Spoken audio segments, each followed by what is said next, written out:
Consegue ouvi-los? Algures dentro destes desfiladeiros profundos, os ecos de 11 milénios continuam à espreita, presos entre a pedra e o vento. Habituámo-nos a um certo som sempre que o nome Irão surge nos noticiários internacionais. Sirenes de alerta aéreo, notícias de última hora sobre conflitos, debates políticos inflamados nos ecrãs de televisão. Mas ouça outra vez, com mais atenção. Existe um Irão completamente diferente, onde o som dominante não são disparos, mas o bater rítmico dos tambores DAF nos festivais antigos, o canto poético do Horei a ecoar de rocha em rocha e os suspiros suaves de aldeias que dormem, literalmente, dentro das nuvens. Olhe para esta criança. Aqui, as fronteiras entre casa e caminho, entre espaço privado e espaço comum, parecem ter-se dissolvido há muito tempo. Estas pessoas não travam uma guerra contra o tempo. Transformam-no numa camada protetora de fuligem no teto das grutas, numa filosofia de simbiose absoluta com a paisagem que as rodeia. Bem-vindo a uma viagem à descoberta da verdadeira alma do Irão.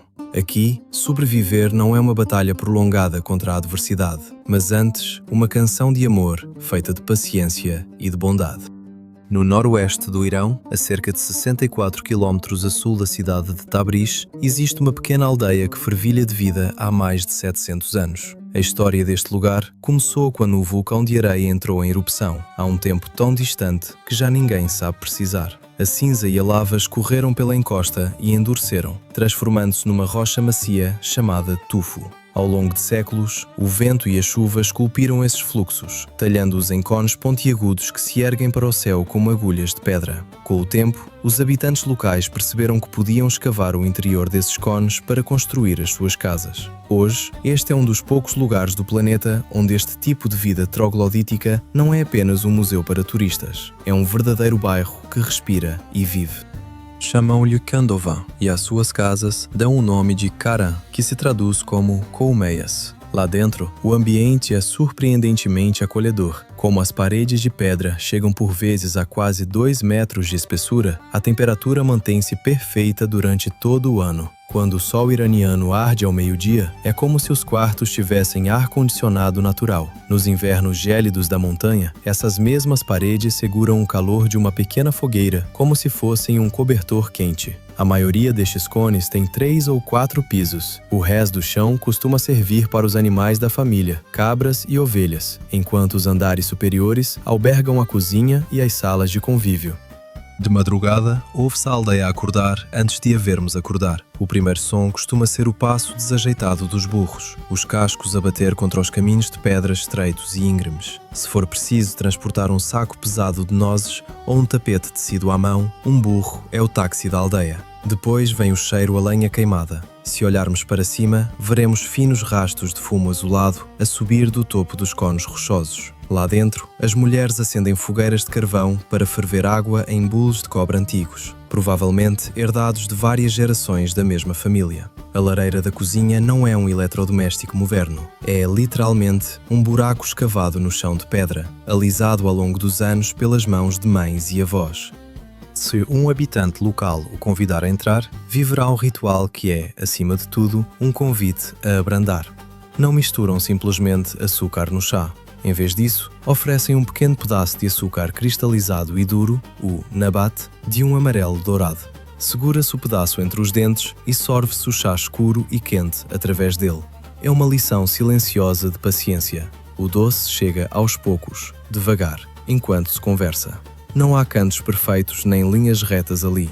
É apenas uma vida simples e trabalhadora, onde se enche bidões de plástico nas nascentes geladas da montanha e se estende a roupa contra as arestas escarpadas dos rochedos. Alguma vez caminhou por uma rua de bairro e percebeu, de repente, que estava em cima do telhado de alguém? A cerca de 1120 metros de altitude, aqui a lógica do mundo parece invertida. Falamos de mausolé, porque a montanha é tão íngreme, com uma inclinação próxima dos 60 graus, simplesmente não havia terreno plano suficiente para construir estradas tradicionais. Por isso, quem se instalou aqui, há mais de 1000 anos, teve de ser engenhoso. Transformaram o telhado de uma casa no pátio e no passeio da casa de cima. Ao chegar, a primeira coisa que se nota não é a paisagem, mas o silêncio. Como os automóveis são fisicamente incapazes de circular por telhados e escadas tão estreitos e entrelaçados, o habitual rugido dos motores é substituído pela conversa suave dos vizinhos e pelo tilintar distante dos copos de chá.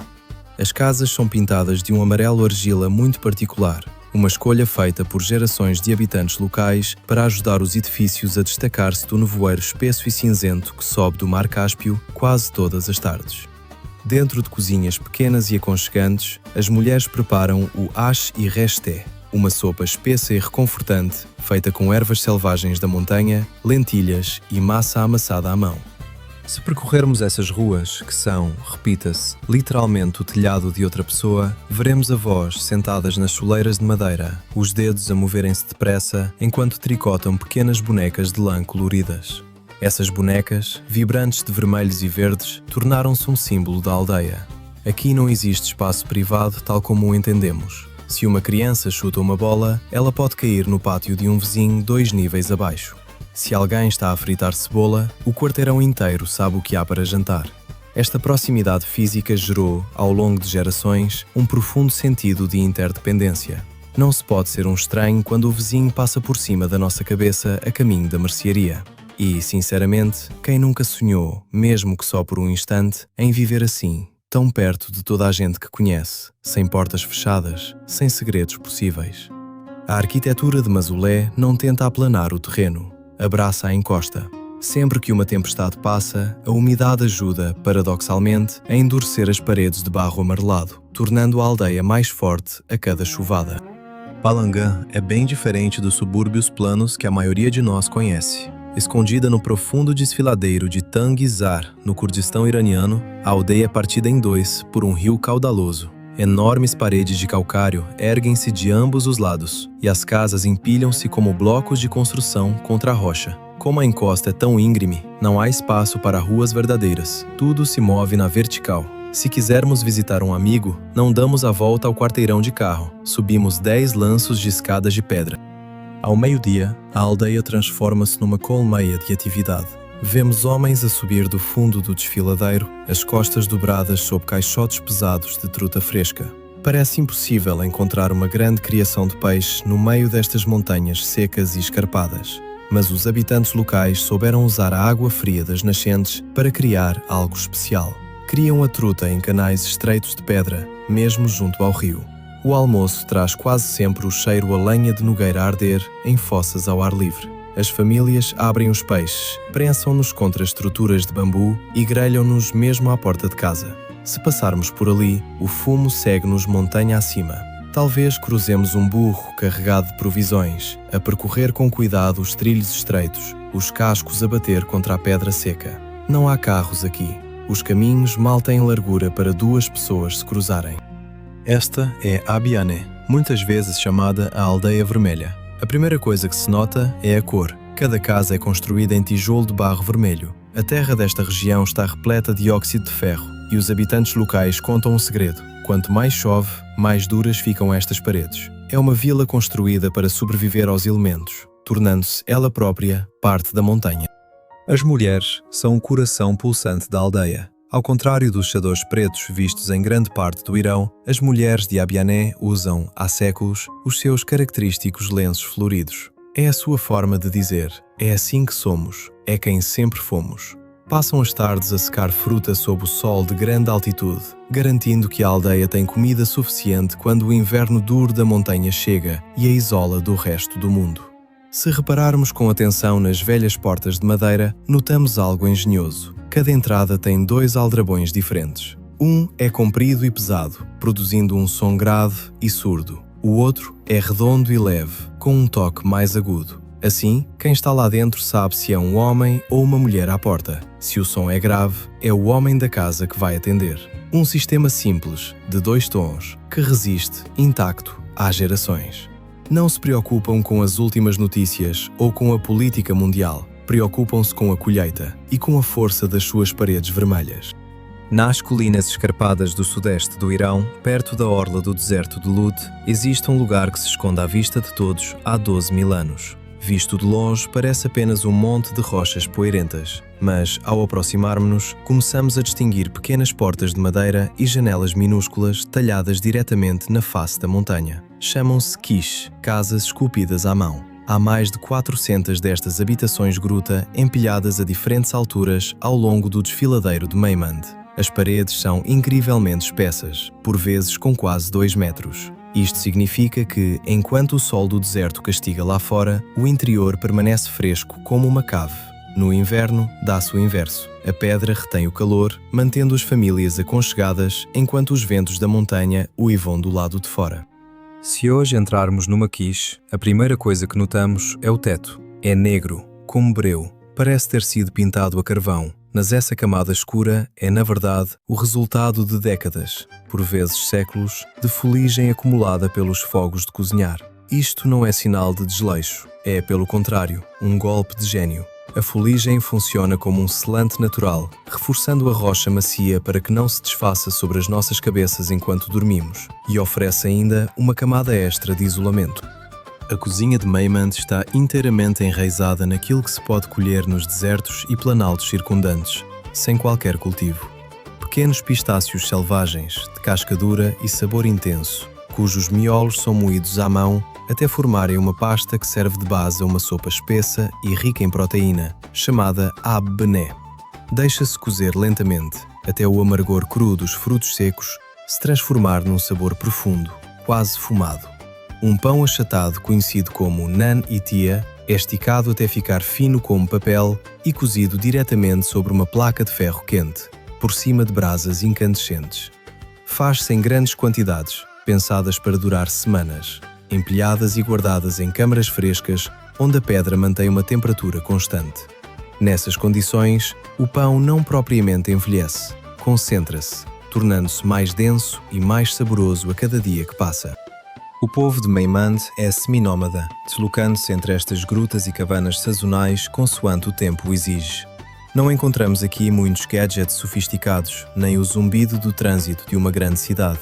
Em vez disso, encontramos pessoas que conhecem a montanha como a palma da sua mão, que falam um dialeto que soa a um sussurro vindo do passado e que tratam qualquer visitante como um parente perdido há muito tempo, reencontrado agora, por acaso.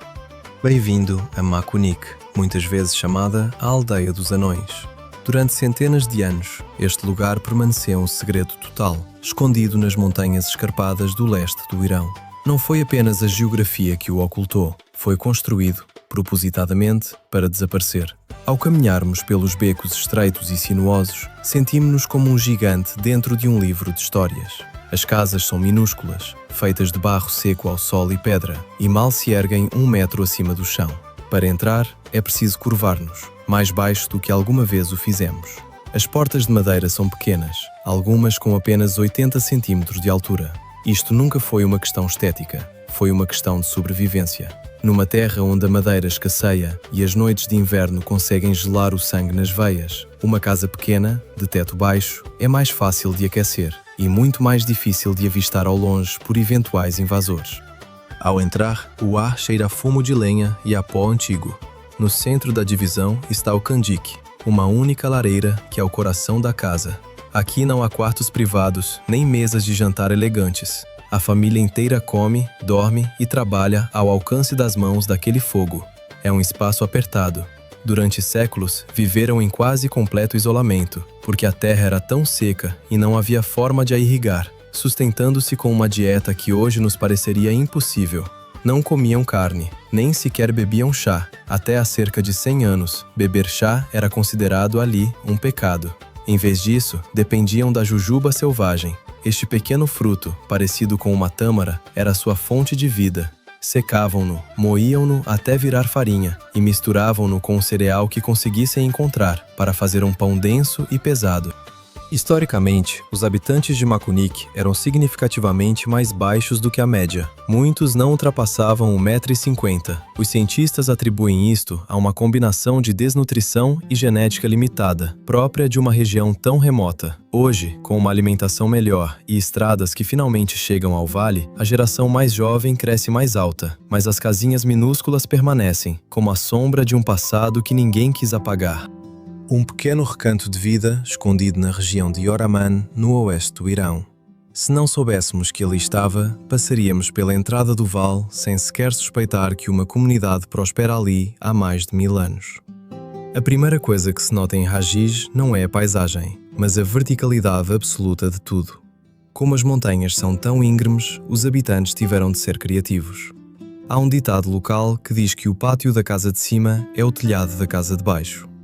Lá embaixo, na base da aldeia, o rio Sirwan corre com um rugido pesado e constante. Para o povo de Hajij, este rio não é apenas água, chamam-lhe a voz das montanhas. Perto dali, a famosa nascente de Bel derrama milhares de litros de água gelada a cada segundo.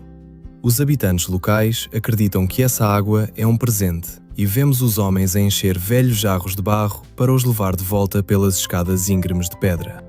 Esta aldeia é a capital mundial do calash, um sapato branco tradicional feito inteiramente à mão. Não há máquinas aqui. Um único par de sapatos pode levar semanas de trabalho paciente. E a parte mais fascinante é esta. Estes sapatos não têm lado esquerdo nem direito. São perfeitamente simétricos, desenhados para caber em qualquer um dos pés, simbolizando uma vida simples, equilibrada, feita para durar nos caminhos rudes da montanha. A vida aqui move-se ao ritmo de uma chaleira a ferver. Convidam-nos para um chá antes mesmo de conseguirmos dizer olá. Essa é a forma curda de ser. Talvez não tenham muitos luxos modernos, mas oferecem-nos o lugar mais quente junto ao lume e um prato de nozes frescas colhidas nas árvores do vale. Sobreviveram durante séculos cuidando uns dos outros e garantindo que o telhado do vizinho se mantém limpo, porque afinal, esse telhado é o seu próprio pátio. A quase 1500 metros de altitude, nas montanhas Zagros, Uraman Taht parece um trono gigante talhado diretamente na rocha. As casas são construídas como uma escadaria. As paredes são feitas de calcário empilhado a seco, o que significa que os habitantes não usaram argamassa nem cimento para unir as pedras. Em vez disso, encaixaram cuidadosamente cada pedra como uma peça de puzzle, ancorando-as com pesadas vigas de nogueira. Construíram assim de propósito, para que as casas pudessem ceder ligeiramente com a terra durante um sismo, em vez de rachar. A vida cotidiana em Uraman é um acontecimento bonito, ruidoso e profundamente comunitário. Aqui, ninguém consegue ser uma pessoa reservada. Ouve-se a língua Orami, uma fala antiga, mais velha que o persa moderno, que soa como um cântico rítmico, transmitido de mães para filhas, sobre panelas de guisado a fumegar. As estrelas da cozinha são as nozes selvagens, cultivadas no vale abaixo. Estas nozes são diferentes, têm um travo amargo e afiado, que só se transforma em doçura depois de horas a cozer, em lume brando, dentro de grandes panelas de barro. A altura mais famosa para visitar é durante o festival de Pir Saliar. Imagine centenas de homens vestidos com os tradicionais coletes de feltro cinzento, de pé sobre esses telhados minúsculos, de mãos dadas, a balançar em grandes círculos. Os tambores daf batem com tanta força que sentimos a vibração no peito. Celebram um curandeiro lendário, mas, na verdade, estão a celebrar-se uns aos outros. Cozinham quantidades enormes de borrego e trigo em panelas comunitárias. A refeição não pertence a ninguém em particular, pertence à aldeia inteira. Não precisam de muito do mundo exterior, porque se têm uns aos outros. Nesta aldeia, ninguém consulta a aplicação do tempo. Basta olhar para a forma como a névoa dança em redor das botas. Conhecida como o Telhado de Mazandaran, Filband situa-se a cerca de 2.700 metros no norte do Irão. O seu nome carrega um pedaço de história com um toque de humor. Fil significa elefante e Band significa parar ou amarrar. A lenda local conta que a subida até este cume era tão íngreme e áspera que nem sequer um elefante enorme conseguiria alcançar o topo. Hoje, a estrada continua a ser um caminho sinuoso de roer as unhas, mas assim que chegamos, o resto do mundo simplesmente desaparece sob aquele espesso cobertor de nuvens. A vida ali é vivida a um ritmo diferente, ditado pelas necessidades do gado e pelo humor do céu. A maioria das famílias é seminómada, subindo com o gado até estes pastos altos durante os meses quentes. Por volta das 6 da manhã, a aldeia já está a zumbir de vida. O cheiro a lenha de faia a arder e a leite de cabra a ferver paira no ar, misturado com o aroma da erva molhada de chuva. É possível começar o almoço debaixo de um sol escaldante e terminá-lo envoltos numa névoa gélida. Os habitantes locais brincam, dizendo que se pode viver as 4 estações do ano num único dia. Quando o mar de nuvens sobe até à aldeia, as casas parecem pequenas ilhas de madeira a flutuar no leite. Nesses momentos, os vizinhos juntam-se. Não existe aqui uma visita rápida, um simples olá à pressa. Não há centros comerciais nem grandes salas de espetáculo. O entretenimento é ver um cavalo solto a galopar através da névoa, ou ouvir os homens mais velhos a contar histórias sobre invernos em que a neve se empilhava tão alto que cobria as janelas por completo. Para o povo de Filband, o mundo lá embaixo pode ser barulhento e apressado, mas ali em cima vivem perfeitamente felizes, algures entre a terra e as estrelas. E não é isto, no fundo, o que todos procuramos, ainda que raramente o admitamos, um lugar onde o tempo deixa de correr atrás de nós? Se nos aventurarmos fundo pelas encostas verde esmeralda da província de Guilin, no norte do Irão, o ar começa a mudar. O calor seco do Planalto Central desaparece, substituído por uma névoa fresca e úmida que cheira a terra molhada e a lenha queimada. É aqui que encontramos Milash. A grande estrela deste lugar é a cascata de Milash. Para lá chegar, é preciso caminhar através de uma floresta que parece saída de um conto de fadas. Quando finalmente a avistamos, a água despenha-se de cerca de 25 metros de altura. É ruidosa, é gelada, é espetacular. Mas, para quem ali vive, a cascata não é apenas um cenário para fotografias de turistas. É o coração pulsante da sua terra. Alimenta os regatos que mantêm os jardins viçosos e os espíritos elevados. Se visitarmos durante a época da colheita, veremos as encostas tingirem-se de um roxo vibrante. É a famosa Guli Gavzaban, a borragem. Milash é, de facto, um dos maiores produtores desta erva medicinal em todo o país. Vemos avós e crianças pequenas nos campos, os dedos manchados de roxo, enquanto colhem, com cuidado, as pétalas delicadas. Fazem-no há gerações, transformando estas pequenas flores num chá capaz de acalmar até a alma mais atribulada. Não há muitos segredos numa aldeia de cerca de 40 famílias. Se alguém está a construir um telhado novo, 10 vizinhos aparecem com martelos antes sequer de serem chamados. Se alguém tem um cesto extra de avelãs colhidas das suas árvores, deixa-o à porta do vizinho, sem uma palavra.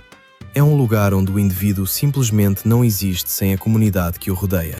Há cerca de 400 anos, um rei persa chamado Shah Abbas deslocou milhares de pessoas vindas da Geórgia para este recanto de grande altitude no centro do Irão. Hoje, a aldeia de Shogurt situa-se a quase 2.500 metros. Apesar de estar escondida na província de Isfahan há 4 séculos, o seu povo nunca esqueceu quem é. De manhã cedo, a vida em Shogurt parece uma dança coreografada com a natureza. O mel local é famoso porque as abelhas se alimentam de 10 tipos diferentes de ervas selvagens da montanha, que não se encontram em mais lado nenhum. As pessoas conversam num dialeto georgiano que soaria perfeitamente normal numa aldeia nos arredores de Tbilisi. E, no entanto, ali estão, no coração do Médio Oriente, um fio de identidade esticado ao longo de 14 gerações que nunca chegou a partir-se. Há algo profundamente comovente nisto. Será que também nós, algures nas nossas próprias famílias, carregamos um pedaço de terra que já não é a nossa, mas que continua a moldar quem somos? Shogurt é um dos lugares mais nevosos do Irão. Durante o inverno, a neve pode acumular-se até 2 metros de altura, transformando a aldeia numa fortaleza branca. As pessoas ali não se queixam do frio. Guardam sacas de 22 quilos de farinha e frascos de legumes em conserva. A vida move-se para dentro de casa, à volta de pequenos aquecedores, enquanto as famílias contam histórias sobre antepassados que sobreviveram à longa travessia desde as montanhas do Cáucaso 14 gerações atrás. Imagine conduzir durante 5 horas seguidas através do deserto árido de Dasht-e-Kavir. É apenas planície salgada e calor a tremuluzir no ar, até que, sem aviso, milhares de altas palmeiras verdes surgem contra as rochas vermelhas. Essa é Gamay. Mais do que uma aldeia, parece um esconderijo secreto que o tempo se esqueceu de atualizar. Tudo ali é feito de barro, argila e troncos de palmeira. Ao caminhar pelos becos silenciosos, vemos paredes que se erguem há mais de 400 anos. Não é um museu, é, simplesmente, como as pessoas vivem. Talvez cruzemos um homem idoso sentado num banco de madeira, ou algumas cabras a vaguear por ali. Mas, na maior parte do tempo, ouvimos apenas o vento a agitar as folhas das palmeiras. Quando o sol se põe, o céu do deserto toma conta de tudo. Como há apenas cerca de 200 habitantes, a poluição luminosa é praticamente nula. Basta olhar para cima para ver milhões de estrelas a espalhar-se pelo horizonte inteiro. Sentados junto a uma pequena fogueira, a partilhar tâmaras que sabem a mel puro, percebemos que Gamay não é sobre visitar lugares, é sobre finalmente recuperar o fôlego no meio da areia. A névoa descia das montanhas, espessa e branca, escondendo tudo exceto os telhados de telha vermelha das casas, que espreitavam por entre a copa das árvores. Não parecia um destino turístico habitual. Parecia mais ter tropeçado, por acidente, no santuário privado de alguém. Sevaland esconde-se no norte do Irão, a apenas alguns quilômetros do ponto onde as montanhas literalmente mergulham no Mar Cáspio. O que torna este lugar especial não é apenas a vista, e ver, ao mesmo tempo, água azul e picos verde esmeralda é, de facto, algo quase irreal. É o ritmo do lugar. Aqui, tudo se move ao compasso de uma respiração lenta e profunda. Há uma lenda local sobre uma mulher chamada Kavar. Há cerca de 25 anos, começou a cozinhar para alguns viajantes que ficaram retidos na sua pequena varanda. Não tinha um plano de negócio sofisticado, servia, simplesmente, aquilo que sabia fazer. Hoje, o seu nome é conhecido por todo o país, e há quem conduza 4 ou 5 horas só para provar o seu famoso kebab torch. Há qualquer coisa de universalmente reconfortante nesta história. Quantas vezes não é a receita mais simples, feita com o coração de quem a cozinha, que acaba por reunir estranhos à mesma mesa e transformá-los, de alguma forma, em família? Caminhando pela aldeia, vemos vizinhos debruçados sobre muros de pedra a conversar, ou a cuidar de pequenos jardins transbordantes de ervas aromáticas. Não há sirenes ruidosas, nem luzes brilhantes de cidade grande. Em vez disso, ouve-se o rumor constante do rio lá embaixo, e o som do vento a sussurrar entre os pomares. Mesmo vivendo ali apenas algumas centenas de pessoas durante todo o ano, elas têm o dom de nos fazer sentir como um amigo perdido há muito tempo, reencontrado por fim. 13 aldeias, 13 regiões geográficas distintas, 13 línguas diferentes, 13 camadas de nuances culturais. E, no entanto, por trás desta aparência tão dispar, todas se encontram num único ponto comum: a simbiose absoluta com o terreno que as sustenta. No Irão, a arquitetura nunca procura conquistar a natureza. Em Mausolée, a inclinação de 60 graus da montanha e da floresta não é um obstáculo, transforma-se em caminho. Em Kandovan, as torres de rocha vulcânica não são um entrave, são quartos de dormir. E em Meimand, a terra-mãe não é apenas uma fundação, mas um cobertor quente que abriga as casas construídas no seu próprio ventre. Este é um método de construção que não começa com desenhos técnicos, mas com uma observação paciente, acumulada ao longo de centenas de gerações. Aqui, os materiais não são escolhidos pela aparência, mas pela forma como se comportam ao longo do tempo. A camada de fuligem no teto das grutas de Meimand não é sinal de atraso, é uma valiosa camada de isolamento biológico. As paredes de pedra vermelha de Abiané não existem apenas para decorar, tornam-se ainda mais fortes depois de cada temporal. A maior lição de filosofia que estas aldeias nos ensinam é a interdependência. Quando a natureza impõe uma pressão constante e implacável, um único agregado familiar deixa de ser, sozinho, uma unidade viável de sobrevivência. Por que é que o telhado de uma pessoa é o pátio de outra? Por que é que a lareira de uma casa aquece a parede da casa vizinha? Porque compreenderam, há muito, que só uma unidade coesa e interligada tem força suficiente para resistir aos longos invernos das montanhas Zagros ou ao calor abrasador do deserto de Lut. A fronteira entre o meu e o nosso não se desfaz aqui por escassez, desfaz-se por sabedoria. E talvez seja esta a pergunta que fica, muito depois de a névoa se ter dissipado. Teríamos nós, hoje, a coragem de viver assim tão perto uns dos outros, sem portas fechadas nem segredos guardados? Ou já perdemos, algures pelo caminho, essa capacidade de confiar de olhos fechados no vizinho do lado? O Irão não é apenas aquilo que habitualmente vemos através das lentes do conflito. O verdadeiro Irão está aqui, no calor que emana das falésias, na doçura do cristal de Nabat segurado entre os lábios, e numa hospitalidade tão antiga que nem o tempo conseguiu, até hoje, corroer.